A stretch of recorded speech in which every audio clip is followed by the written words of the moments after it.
Light एक हंसमुख किशोर है जिसने हमेशा एक सफल साहसी बनने का सपना देखा है ताकि वह अपने परिवार को विलासितापूर्ण जीवन दे सके।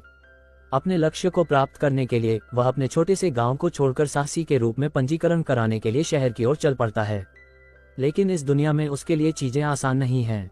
देवी ने 9 जातियों का निर्माण किया है और मनुष्यों को उनमें सबसे निम्न माना जाता है। परिणामस्वरूप वे हमेशा नस्लवाद का शिकार होते हैं और लाइट को शहर में कदम रखते ही इसका अनुभव होता है। एक बीस्टमैन साहसी उसे सड़क से हटने के लिए अभद्र तरीके से कहता है और लाइट केवल माफी मांग सकता है, हालांकि वास्तव में वह उसका रास्ता नहीं रोक रहा था। खैर, गिल्ड पहुंचने पर वह खुद को एक साहसी के रूप में पंजीकृत कराता है और रिसेप्शनिस्ट उसे बताती है कि उसके जैसे नए लोगों को शुरू में एफ रैंक मिलती है। वह पूछती है कि क्या उसके पास कोई ऐसी प्रतिभा है जो उसके मूल्यांकन में भूमिका निभा सकती है और लाइट उत्सुकता से हाँ कहता है। वह उसे बताता है कि उसके उपहार को असीमित गौचा संगीत कहा जाता है और वह मूल रूप से अपनी मर्जी से कुछ भी कर सकता है। चूंकि समझाना पर्याप्त नहीं है, लाइट प्रदर्शन करने का फैसला करता है और अपने गाचा उपकरण को बुलाता है, जिसे वह तुरंत सक्रिय कर देता है। संगीत गौटचा एक कांटा कार्ड निकालता है और जैसे ही लाइट कार्ड छोड़ता है, मेज पर कांटा प्रकट हो जाता है। हालांकि कांटा पूरी तरह से मुड़ा हुआ है, संगीत और लाइट घबरा जाता है। वह रिसेप्शनिस्ट से कहता है कि चीजें आमतौर पर बेहतर होती हैं और तुरंत अपनी कला का कुछ बार इस्तेमाल करता है, लेकिन परिणाम वही रहता है। वह एक सड़ा हुआ सेब और फफूंदी लगी रोटी निकालता है, संगीत, जिससे रिसेप्शनिस्ट को यकीन हो जाता है कि इस हारे हुए व्यक्ति को एफ रैंक से ज्यादा कुछ नहीं मिलना चाहिए। लाइट खुशी खुशी इसे स्वीकार कर लेता है और फिर उससे पूछता है कि क्या कोई नौकरी है जो वह अभी कर सकता है। संगीत दूर।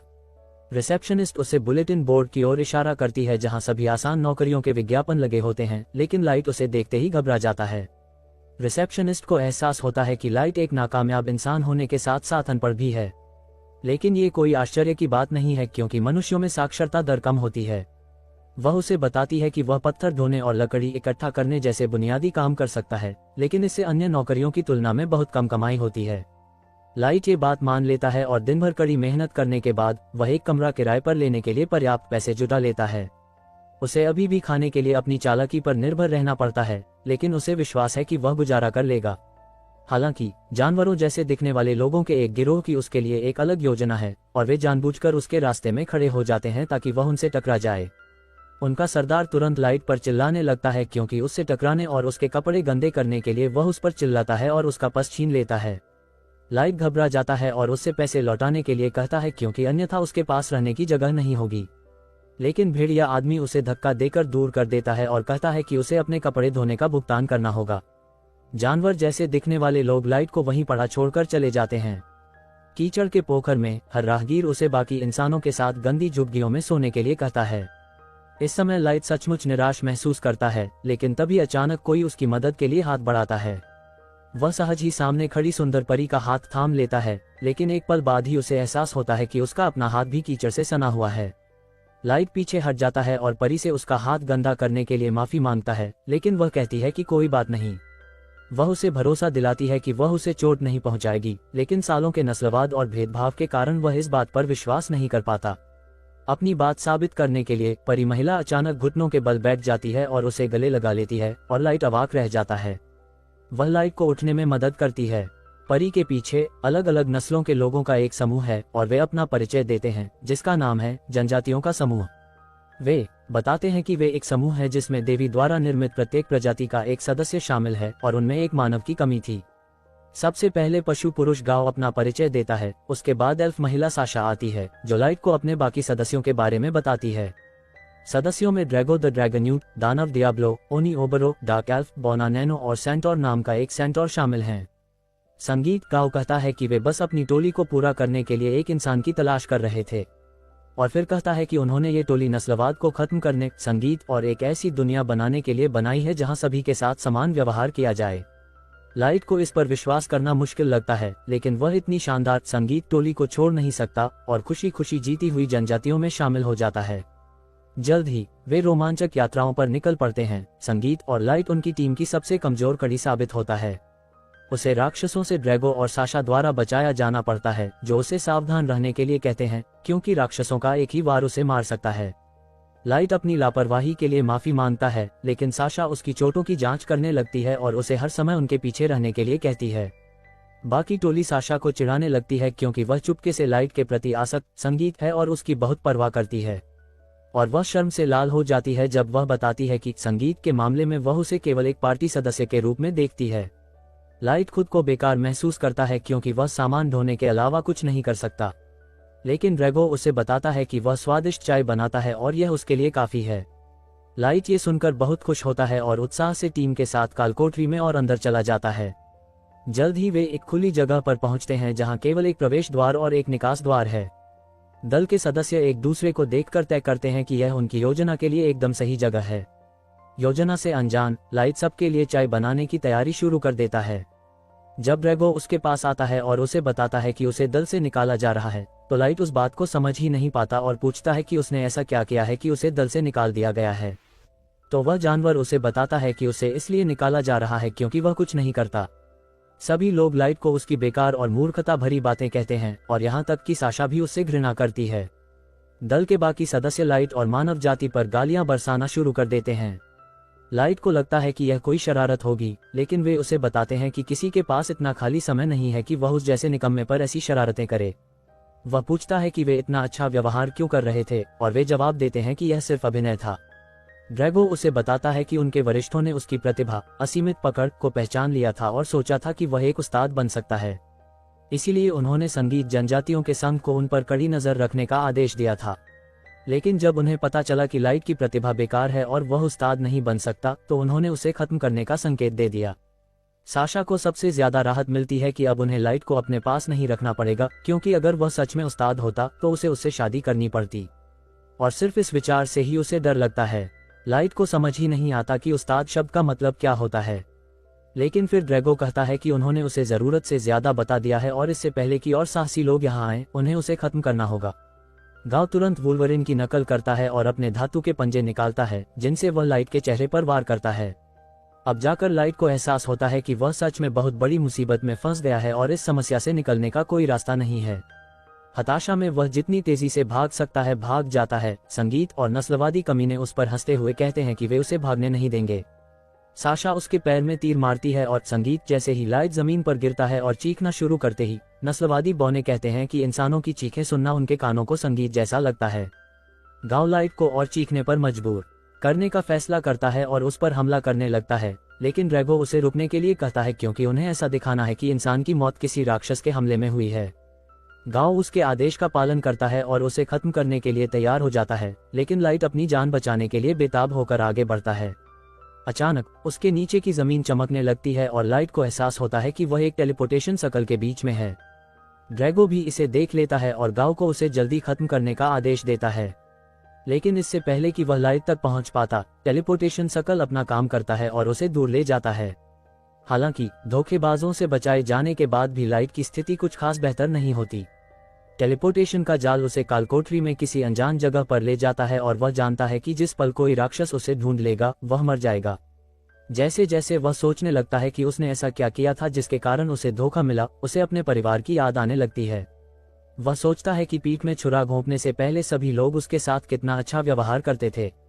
अब समझ गया कि उनका दयालु व्यवहार महज एक दिखावा था ताकि वह उन पर पूरी तरह विश्वास कर ले, और अंत में उन्होंने अपना असली रंग दिखा दिया। वह बहुत गुस्से में है और अपने गुस्से को जीने की प्रेरणा में बदल देता है। वह उठ खड़ा होता है और कसम खाता है कि वह उन कमीनों से बदला लेगा और उन्हें अपने हाथों से चीर फाड़ देगा। खैर, इससे पहले कि वह उन्हें और गालियां दे पाता, लाइट को अपने पीछे से एक धीमी सी गुर्राहट सुनाई देती है। जैसे ही वह मुड़ता है, उसे एक 1000 लेवल का राक्षस घूरता हुआ दिखाई देता है। राक्षस को देखकर वह बुरी तरह डर जाता है क्योंकि वह किसी परी कथा से निकला हुआ लगता है। लाइट को एहसास होता है कि उसे कालकोठरी के सबसे निचले तल पर टेलीपोर्ट कर दिया गया है और इस राक्षस की तुलना में उसके अपने दल के बचने की संभावना कहीं अधिक है। ग्रेटर दैन जैसे ही वह सोचता है कि वह राक्षस से कैसे लड़ेगा, उसके विचार उसके उपहार अल्टीमेट गाचा की ओर चले जाते हैं और वह अपनी किस्मत आजमाने का फैसला करता है। वह गाचा बटन को बार बार दबाना शुरू कर देता है और फिर अचानक उसकी साधारण सी क्षमता उसकी कल्पना से परे किसी चीज में बदल जाती है। संगीत उसके नीचे एक विशाल जादुई घेरा प्रकट होता है और गॉटचा डिवाइस में शक्ति का संचार शुरू हो जाता है। लाइट को कुछ समझ नहीं आता संगीत, लेकिन जैसे ही राक्षस उस पर झपटता है, गाचा रोल पूरा हो जाता है। उसमें से एक लेवल 999 की नौकरानी प्रकट होती है और पल भर में राक्षस को नष्ट कर देती है। लाइट के पलक झपकने से पहले ही सब कुछ खत्म हो जाता है और फिर ऑरा फॉर्मिंग मेड उसकी ओर चलने लगती है। संगीत, वह उसके सामने घुटने टेकती है और तुरंत उसके घावों को ठीक कर देती है, ये कहते हुए कि वह उसकी रेशमी चिकनी त्वचा को घायल होते हुए नहीं देख सकती थी, इसलिए उसने बिना अनुमति मांगे ही उसे ठीक कर दिया। लाइट को विश्वास नहीं होता कि संगीत वह अब पूरी तरह से ठीक है और फिर नौकरानी उससे उसका नाम पूछती है।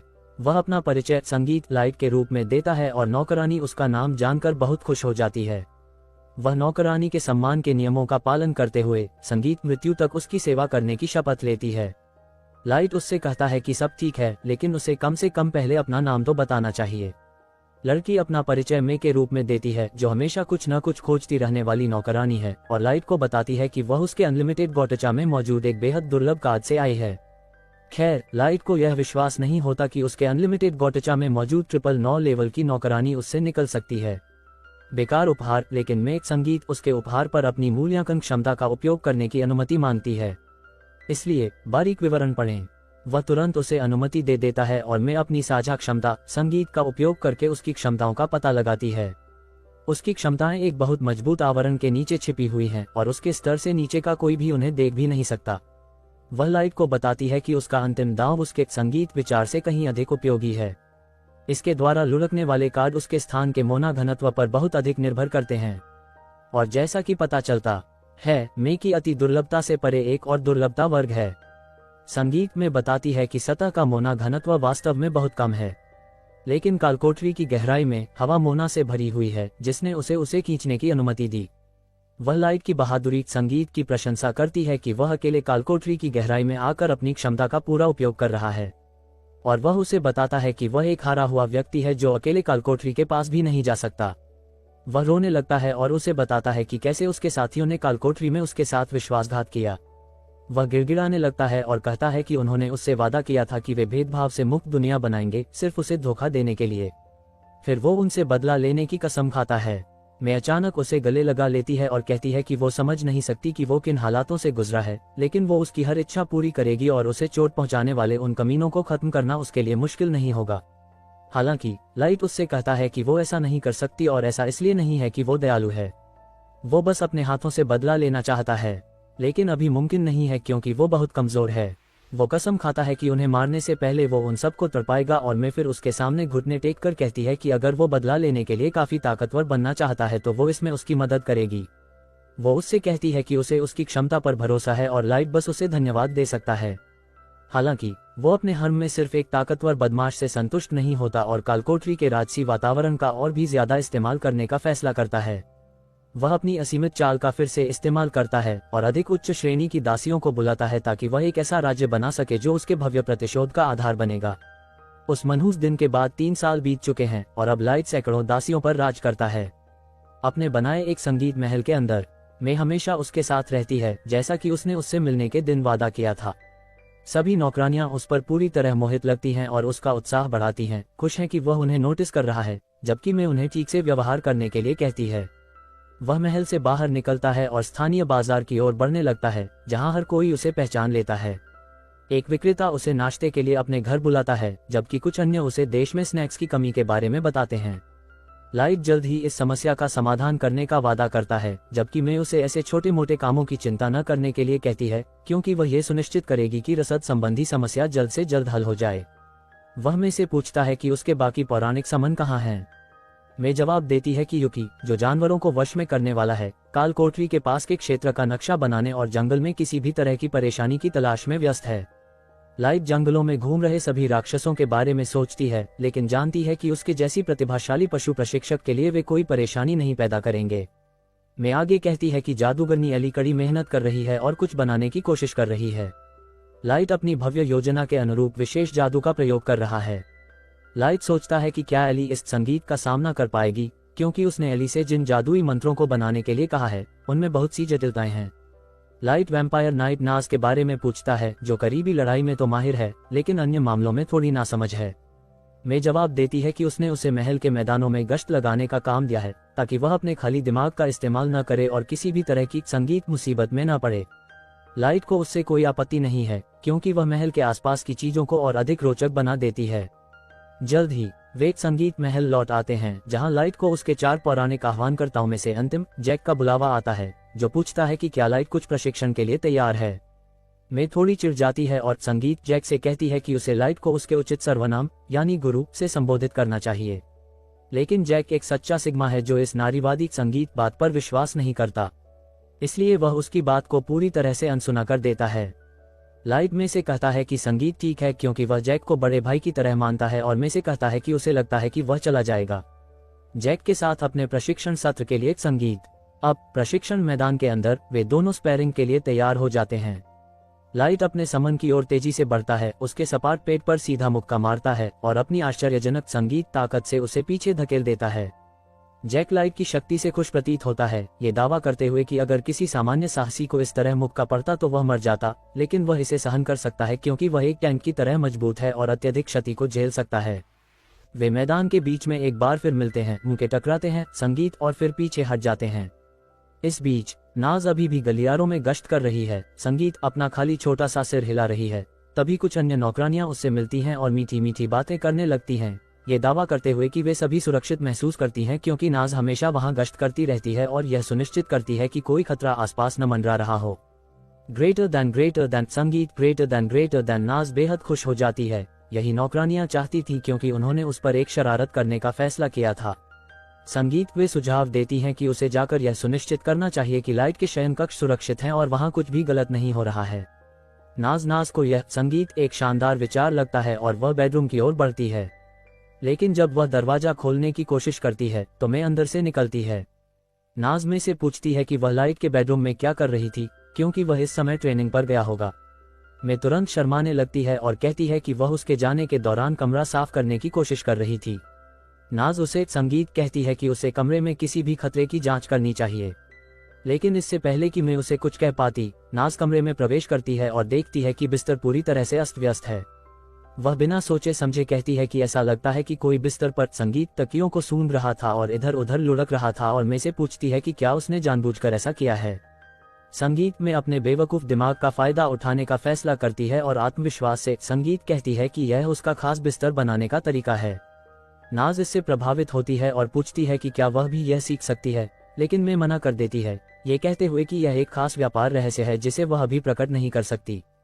इसके साथ ही नाज को याद आता है कि नौकरानियां चाहती थीं कि वह मे को उनका संदेश भी दे दे, इसलिए वह एक चर्मपत्र संगीत निकालती है और उसे मे को देती है, जो मे को एहसास होता है कि लाइट के बेडरूम पर कब्जा करने और उन्हें कभी सफाई न करने देने के कारण दूसरी नौकरानियां उसके खिलाफ विद्रोह कर रही हैं।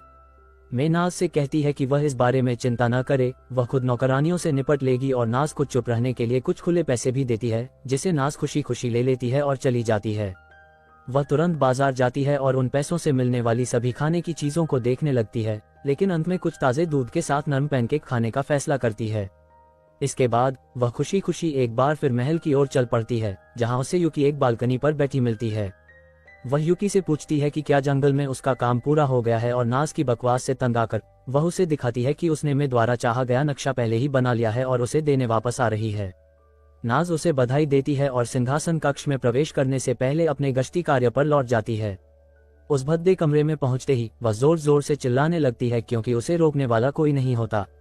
संगीत इसके बाद वह सिंहासन पर कूद जाती है और उससे छेड़छाड़ करने लगती है, तभी गलती से उसका एक पंख टूट जाता है।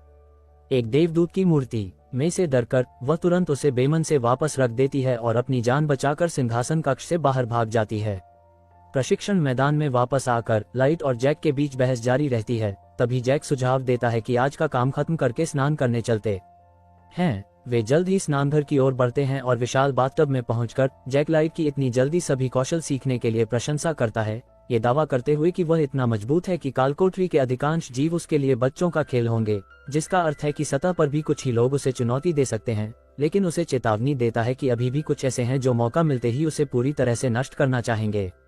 लाइट गंभीर हो जाता है क्योंकि वह 3 साल पहले हुए विश्वासघात के बारे में सोचता है और दावा करता है कि जब तक वह अपना बदला नहीं ले लेता तब तक वह चैन से नहीं बैठेगा। मे के कक्ष में वापस आकर वह 4 परेशान करने वाली नौकरानियों को बुलाती है और उनसे पूछती है कि उनकी समस्या क्या है और उन्हें उनका पत्र पढ़कर सुनाती है। मे के सामने पहुंचते ही चारों नौकरानियां चुप हो जाती हैं क्योंकि उन्हें समझ नहीं आता कि क्या कहें। वे उनसे माफी मांगती हैं और कहती हैं कि यह मे के प्रति समर्थन दिखाने का उनका तरीका मात्र था, क्योंकि वे जानते थे कि मे पर काम का बोझ बहुत ज्यादा है। मे उनसे कहती है कि वे उसके काम की चिंता न करें और अपने काम पर ध्यान दें। वह लाइट के संगीत कक्ष की सफाई करने के उनके अनुरोध को अस्वीकार कर देती है और इसके बजाय उन्हें सिंहासन कक्ष की ओर जाने वाले गलियारे को हाथ से साफ करने का आदेश देकर दंडित करती है। नौकरानियां इससे आश्चर्यचकित हो जाती हैं और कहती हैं कि गलियारा बहुत लंबा है, लेकिन मैं उनसे कहती है कि वे इसे ऐसे ही रहने दें, क्योंकि इससे वे व्यस्त रहेंगी जब तक वह लाइट के साथ एक मिशन पर बाहर है। बाहर नाज संगीत एक दुकान की खिड़की से चिपकी हुई है, एक दस्ताने को देख रही है जिसे वह खरीदना चाहती है, लेकिन उसके पास पैसे नहीं हैं। वहीं पर उसकी मुलाकात एली से हो जाती है, जो पूछती है कि नाज क्या देख रही है। नाज दस्ताने की ओर इशारा करते हुए एली से पूछती है कि वह इतनी जल्दी वापस क्यों आ गई है, जबकि उसे चल रहे नए निर्माण संगीत की देखरेख करनी थी। एली जवाब देती है कि निर्माण सुचारू रूप से चल रहा है, इसलिए उसने चुपके से अंदर घुसने का फैसला किया है। वे जल्द ही इस बात पर झगड़ने लगते हैं कि लाइट के सबसे करीब कौन है और कौन ज्यादा महत्वपूर्ण है। संगीत एली नाज को बताती है कि वह लाइट द्वारा रची जा रही बदला लेने की योजना में सीधे तौर पर शामिल है, लेकिन नाज के विपरीत एली भी। नाज का दावा है कि हाल ही में उसने लाइट के साथ एक सुखद शाम बिताई, जहां उसने चाय की चुस्की ली और अपनी प्रगति पर चर्चा की। नाज का कहना है कि अगली बार जब वे मिलेंगे तो वह एक निजी रात्रिभोज का आयोजन करेगी। नाज का दावा है कि वह भी गुरु के साथ चाय पीना चाहती है और फिर एली से कहती है कि वह आमने सामने की लड़ाई में बिल्कुल बेकार है, इसलिए अगर उसे कभी मदद की जरूरत हो तो वह उससे संपर्क कर सकती है। एली मुस्कुराती है और कहती है कि वह एक दिन इसका जरूर लाभ उठाएगी, और इतना कहकर नाज अपने बेतुके काम पर लौट जाती है। महल में चारों नौकरानियां मे के खिलाफ साजिश रचने में व्यस्त हैं। उनका दावा है कि मे जर्मनी के उस गुस्सैल छोटे मूंछ वाले आदमी से बेहतर नहीं है, और वे सोच रही हैं कि क्या उन्हें मे की पीठ पीछे जाकर लाइट को उसकी शिकायत कर देनी चाहिए। लेकिन वे ऐसा न करने का विचार छोड़ देती हैं, क्योंकि उनमें से कोई भी उसके गुस्से का शिकार नहीं होना चाहती।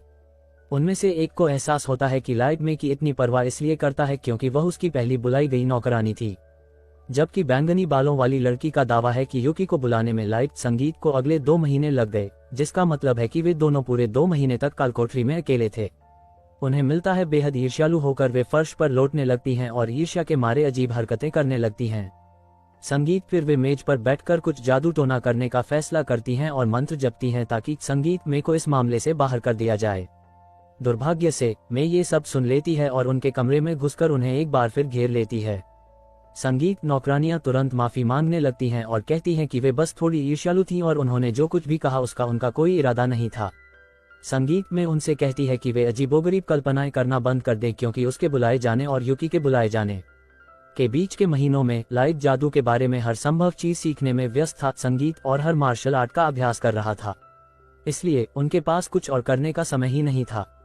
इससे नौकरानियों को थोड़ी राहत मिलती है। मे कहती है कि वह यहाँ इसलिए वापस आई क्योंकि उसे लगा कि वह नौकरानियों के साथ बहुत सख्ती से पेश आई थी, लेकिन अब उसे एहसास होता है कि ऐसा नहीं था। संगीत इसलिए वह उनसे सिंहासन कक्ष को भी साफ करने के लिए कहती है, क्योंकि उनके पास जादू टोना का अभ्यास करने के लिए काफी समय है। संगीत पूरी तरह से मेई की दया पर निर्भर। नौकरानियों के पास उसके आदेशों का पालन करने के अलावा कोई चारा नहीं था, क्योंकि उन्होंने पूरे सिंहासन कक्ष की सफाई भी कर दी थी। उन्होंने इस बार चुप रहने का फैसला किया ताकि आगे कोई मुसीबत न आए। लेकिन सिंहासन की सफाई करते समय हरे बालों वाले उस मूर्ख ने एंजल विंग का वह टुकड़ा गिरा दिया जिसे नाज ने तोड़ दिया था। वह टुकड़ा जमीन पर गिर गया और नौकरानियां डर गईं, ये सोचकर कि यह उनकी गलती थी, और सोचने लगी कि मैं उनके साथ क्या करेगी। अगली सुबह लाइट कालकोठरी में प्रवेश करता है, लेकिन नाज, एली और युकी पहले से ही उसका इंतजार कर रही होती हैं। वह उन्हें सुप्रभात कहता है, जबकि नाज और एली पहले से ही बहस करने लगती हैं। अचानक अंधेरे से एक राक्षस निकलता है और लाइट अचानक जम जाता है जब उसे एहसास होता है कि यह एक नरक का कुत्ता है। वह जानता है कि वह पहले से कहीं अधिक शक्तिशाली है, लेकिन उस दिन का आघात अभी भी उसे सता रहा है। जब भी वह उस जानवर को देखता है, उसका खून सूख जाता है। हालांकि उसके साथियों को कोई डर नहीं है, वे सभी क्रोधित हो जाते हैं। नाज संगीत इसे छोटे छोटे टुकड़ों में काटने की तैयारी करती है, जबकि एली इस दुनिया से नरक के कुत्तों की पूरी प्रजाति को मिटाने की अनुमति मांगती है। और युकी सोचती है कि क्या वह किसी तरह से ढूंढ सकती है। नरक में धकेल दो और इस राक्षस को सीधे सबसे गहरे गड्ढों में डाल दो। उनकी संगीत आभा मात्र से ही राक्षस कराहते हुए पीछे हट जाता है, क्योंकि उसे एहसास होता है कि वह कितना कमजोर है। हालांकि संगीत लाइट अपने साथियों को शांत करता है, अपना संयम वापस पाता है और धीरे धीरे राक्षस की ओर बढ़ता है। संगीत उसे थपथपाता है। वह जानता है कि भले ही उसने यह आदेश मजाक में दिया हो, लेकिन उसका पौराणिक आह्वान वास्तव में संगीत पूरी जाति को दुनिया से मिटा देगा। फिर वह उनकी ओर मुड़ता है और कहता है कि उन्हें सतह की ओर बढ़ना होगा क्योंकि वे आज से अपनी प्रतिशोध की योजना शुरू करने वाले हैं। लेकिन यहीं पर यह वीडियो समाप्त होता है। चैनल को लाइक और सब्सक्राइब करना न भूलें।